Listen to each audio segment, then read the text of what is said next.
Hi friend, இது என்னென்னு பார்த்தீங்கன்னா நம்ம ஜீரா ரைஸ் செய்ய போகிறோம். ஓகே, ஜீரா ரைஸ்க்கு இந்த ஒரு பால் எண்ணெய் ஊற்றிருக்கேன், ஒரு பால் நெய் ஊற்றுறேன் பாருங்க.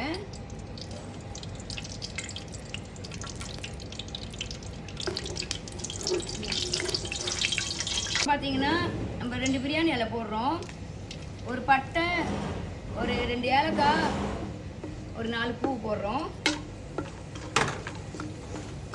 ஒரு பட்டை, 2 ஏலக்காய், 4 கிராம்பு, பிரியாணி இலை போட்டிருக்கோம். அதுக்கப்புறம் பார்த்தீங்கன்னா இந்த பவுலில் சிறுஞ்சீரகம், இது ஜீரா சோறுக்கு சிறுஞ்சீரகம் ஒரு 3/4 பவுல் எடுத்து போடுங்க.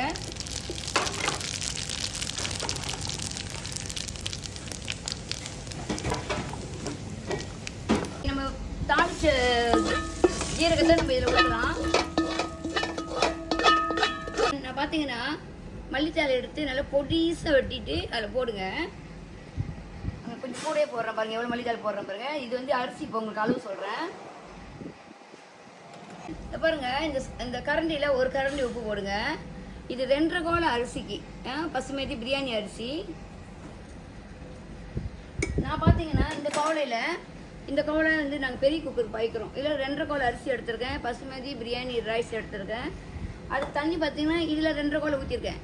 உங்கள் வீட்டில் பார்த்தீங்கன்னா இந்த கோலை இருக்காது. நீங்கள் எந்த கோலை பாய்க்கிறீங்களோ அந்த கோலையில் அரிசி எவ்வளோ எடுக்கிறீங்களோ அதுக்கு தகுந்த அதே மாதிரி தண்ணியும் எடுத்துக்குங்க.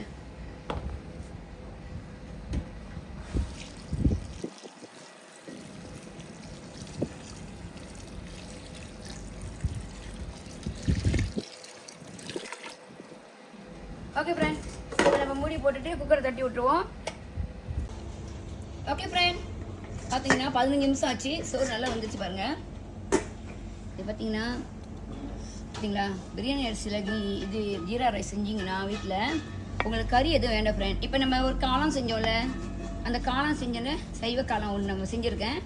அதுக்கு தான் இந்த ஜீரா ரைஸ் செஞ்சுருக்கோம்.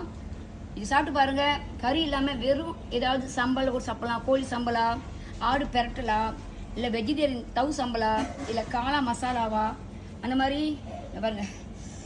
எல்லாத்துக்குமே இந்த ஜீரா ரைஸ் நல்லாயிருக்கும். இது உடம்புக்கும் நல்லது ஃப்ரெண்ட். இந்த மாதிரி ஆக்கி சாப்பிட்டுக்குங்க. ரொம்ப நன்றி. ரெஸ்டாரண்ட் ராஜேஷ் இப்போ